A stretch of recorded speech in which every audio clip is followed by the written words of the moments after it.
বাদল খাই গেল এরপরে আবার দেবো মুহে মিয়া তুমি না খেয়ে মুহে দিতেছো বারবার এই চোখ টোক লাল হয়ে দিতে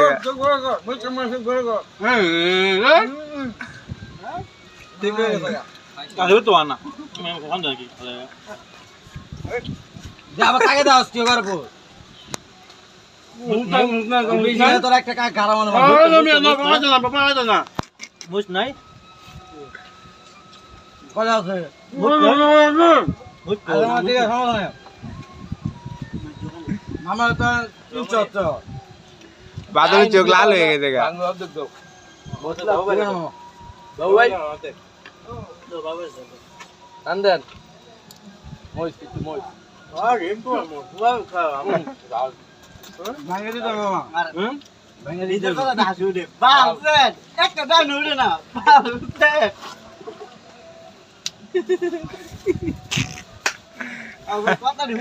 এই এমনি খায় কি শুরু করছে মামা তুই মামার লগে এত্তানি করো